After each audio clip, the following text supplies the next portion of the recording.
My friends, there is a peculiar blindness that often creeps upon us when the unseen becomes too familiar. We tend to dismiss what we cannot measure, as if shadows cease to exist when we close our eyes. Yet history, literature, and the whispers of human conscience all testify that the invisible world presses upon us more urgently than the visible one. And among the many currents of that unseen realm, there is one particularly dark and crooked stream, witchcraft. Now, I am not speaking of fairy tale witches with pointed hats and broomsticks. That picture was long ago painted to make mockery of something far more serious. Witchcraft, in its true sense, is the attempt to bend hidden forces for personal gain, to lean upon powers not given by the Creator, but stolen by the deceiver. It dresses itself in many costumes, sometimes superstition, sometimes ritual, sometimes charm or curse, but the essence is the same: rebellion against the rightful king by courting unlawful dominion. And though you may think such practices belong to bygone ages, they have not vanished. They have merely grown subtler, cloaked in the ordinary, hidden beneath the polite smile of someone in your very neighborhood. To help you discern, I will unfold before you 7 signs, like lanterns lit along a dark path, so that you may not stumble unaware. The first sign is secrecy. Those who dabble in such things thrive in shadows. They guard their words, whisper their chants in corners, and love the cover of night. Not all secrecy is sinister, of course, but when one wraps ordinary life in an unnatural veil of concealment, you may suspect another master at work. The second sign is manipulation. A person under the spell of these practices does not merely live for themselves. They seek to bind others. Their words may flatter, their actions may promise help, yet behind it lies a hunger for control. Witchcraft is rarely content with solitude. It longs to ensnare. The third sign is unnatural influence. Have you ever noticed someone whose presence brings an unexplainable heaviness, a choking of joy, or a sudden division among friends? Evil powers rarely trumpet their arrival, but they often leave a trail of discord, fear, or oppression.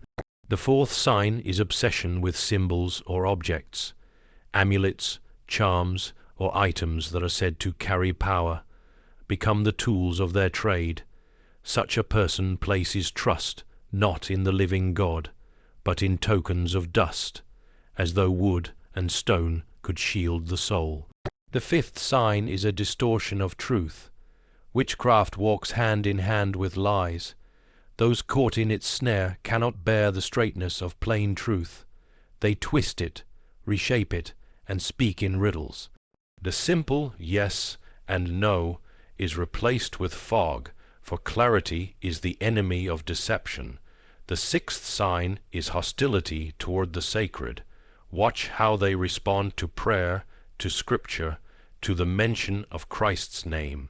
Sometimes it is open mockery, sometimes only a restless discomfort, but always there is resistance. Darkness cannot bear the presence of true light, and the seventh sign is weariness of the soul. A life entangled in forbidden practices is marked by exhaustion of spirit. Joy seems foreign, peace impossible, and their eyes, if you look closely, reveal a restless hunger that no earthly thing can satisfy.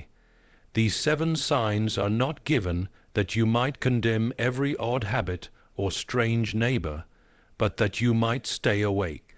The world is not neutral ground. We walk upon a battlefield, and ignorance of the enemy does not make him disappear. Yet remember this: though witchcraft seeks power, it is at best a parasite. It cannot create, it can only corrupt. It feeds on fear, secrecy, and rebellion, and one need not tremble before it, for greater is he who is with us than he who prowls in shadows. So keep your lanterns trimmed, watch for these signs. Speak truth boldly, walk in light fearlessly, and remember that no spell, no curse, and no dark enchantment has power to master the soul that has already bowed to the rightful king. Witchcraft thrives in secrecy and manipulation, always seeking control over others rather than freedom. When one peers into the patterns of such practices, secrecy is the soil in which it grows. Darkness is chosen because light reveals, and revelation is the enemy of deception. A person who is entangled in such practices does not delight in openness, because openness demands accountability and honesty, while the heart of witchcraft is a hidden rebellion. It is a rebellion that whispers, a rebellion that cloaks itself behind curtains, symbols, and gestures that conceal rather than unveil. In the presence of others, such a person may seem ordinary, even charming, but beneath the surface there is a calculated silence, a refusal to speak plainly, and a preference for the shadows. Secrecy becomes their fortress, for it gives them the illusion of power, of possessing knowledge that others do not, of holding mysteries that grant them superiority. But secrecy alone would wither if not joined with manipulation. Here lies the great paradox. The practitioner of hidden arts cannot live merely for themselves. They need others to ensnare, to bend, to control. Witchcraft is never satisfied with isolation because its thirst is dominion, and dominion requires victims. Thus, manipulation becomes the breath of their existence. Their words may appear tender, but beneath them lies a hook. Their kindness may seem sincere, but it is calculated to bind. They are like a spider spinning its web, not for beauty but for capture. And once a person is caught, they are made to believe they are free when, in truth, invisible cords tighten around them. Such manipulation often wears a mask of help. A troubled soul may be told, "I can give you peace, I can solve your problems, I can guide your path." And indeed, for a moment there may appear to be some relief. Yet the relief is a chain. It is designed to tether the soul more closely to the manipulator. True freedom brings clarity and strength, but the manipulations of witchcraft bring dependence and weakness. One finds that decisions no longer feel their own, emotions no longer rise naturally, thoughts no longer rest peacefully. The will itself begins to bend, and what was once an independent person becomes a puppet under unseen strings. The hunger for control reveals itself subtly at first.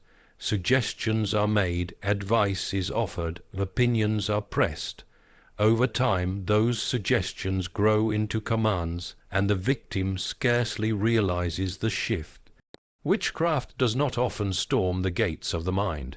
It slips in quietly, persuading, coaxing, until the gatekeeper lays down their keys without knowing they have surrendered. At last, the manipulator stands not only in the shadows, but within the very thoughts of their target, whispering, steering, commanding. Freedom is the opposite of all this. Where there is true goodness, there is liberty. Where there is false power, there is slavery. Witchcraft in all its forms hungers not to release but to confine, not to uplift but to dominate. It sees others not as souls to be cherished, but as tools to be used, vessels to be emptied, energies to be drained. And because of this, it is never content, never at rest, for control is a bottomless appetite, and those who practice it are enslaved by the very chains they fasten on others. They may seem powerful, but their power is built on the crumbling foundation of secrecy and manipulation, and their constant fear is that the light will expose them and the captive will awaken. Its presence can be discerned by distortion of truth, hostility toward the sacred, and the unsettling heaviness it brings. Truth, when pure, has a straightness about it, a clarity that stands firm no matter how closely one examines it. It does not require embellishment or disguise, for it carries its own strength. But when witchcraft is at work, truth is bent. It is twisted to serve a hidden agenda, reshaped into something that carries fragments of reality, but is poisoned with falsehood. This distortion is not always obvious, for the most dangerous lie is often dressed in a garment of half-truth. It makes the listener believe they are hearing wisdom, when in fact they are being led into confusion. The person caught in such practices may speak with confidence, but their words shift like shadows on a wall, never allowing clarity to remain. They weave riddles, contradictions, and ambiguities, because the moment truth stands plain, their power collapses. The distortion of truth becomes their weapon, for once truth is blurred, certainty fades, and with the fading of certainty, control becomes easier.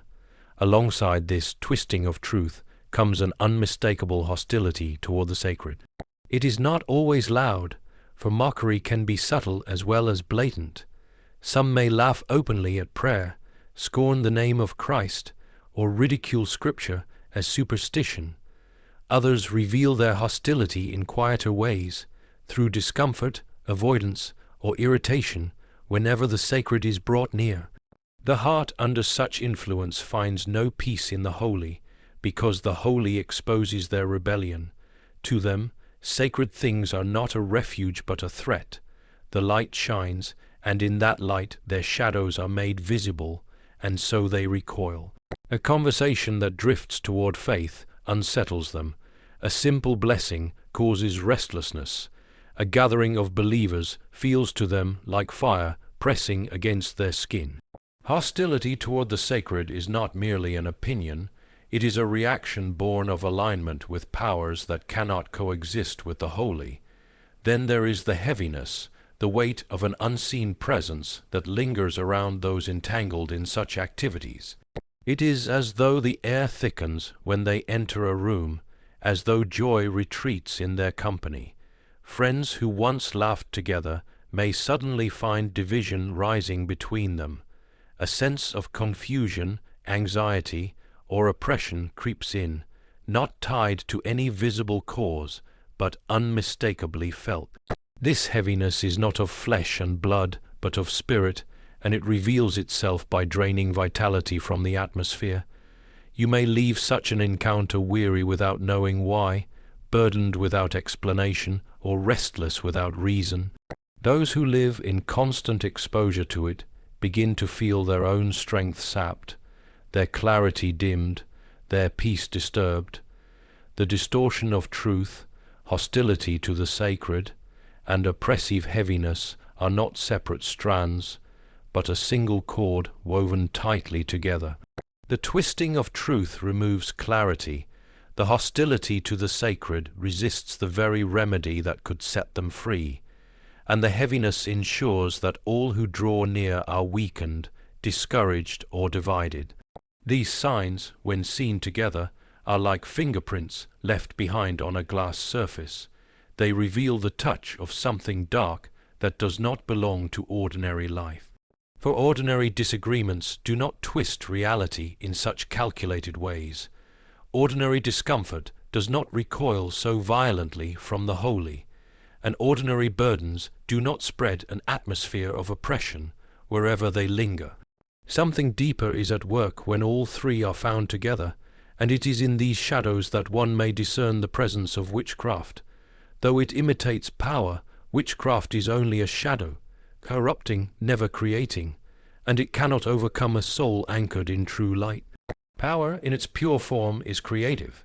It builds, it gives, it sustains, and it brings life where none was before. True power belongs to the Creator, for He alone can speak worlds into existence and breathe life into dust. Witchcraft, on the other hand, possesses no such strength. It does not originate, it only distorts. Like a parasite, it clings to what already exists, draining it, twisting it, and leaving behind something marred. It takes what was made for beauty and bends it toward destruction, what was intended for blessing and turns it toward curse. The very fact that it must imitate is proof of its impotence, for if it held true authority, it would not need to counterfeit. This imitation is often alluring, for shadows can resemble the form of the real thing, yet they lack substance. A shadow stretches across the ground in the likeness of a tree, but you cannot climb it, nor eat fruit from it, nor rest beneath its branches. So too with witchcraft. It offers the outline of power, promises influence, promises protection, promises secret knowledge, but when tested, it provides nothing that gives life. Those who seek its promises find themselves emptier than before, for the shadow cannot nourish. The more one pursues it, the deeper the emptiness grows, until what once seemed a source of power reveals itself as chains. Its essence is corruption. It does not create joy, but sours it, does not create peace, but disturbs it, does not create love, but twists it into manipulation and obsession. Where harmony should dwell, it breeds division. Where clarity should shine, it spreads confusion. It cannot build, it cannot heal, it cannot bless. Every work of it carries a mark of decay, for corruption is all it knows. To the outward eye, it may appear to grant influence or success for a season, but beneath the surface, the soul is wasting, the spirit is weakening, and the cost is always greater than the gain. And yet, in spite of its corruption, witchcraft seeks to magnify itself as though it were stronger than all else. This is the great lie, that darkness holds more sway than light, that the counterfeit holds greater force than the original. But light does not struggle against shadows. It simply shines, and the shadow vanishes. A soul anchored in true light does not need to fear the counterfeit, for shadows cannot overcome substance. Anchoring oneself in the light means to be rooted in truth, to draw strength from what is eternal, and to rest in the one who is unchanging. Such a soul is unshaken, for the counterfeit has nothing to grasp. The shadow may whisper threats, it may veil itself in mystery, it may parade as power, but when it encounters true light, its illusions dissolve. The person who clings to that light finds themselves beyond the reach of enchantment, for light exposes every hidden string, every secret snare, every false promise. The corruption cannot master them because they are held by something incorruptible.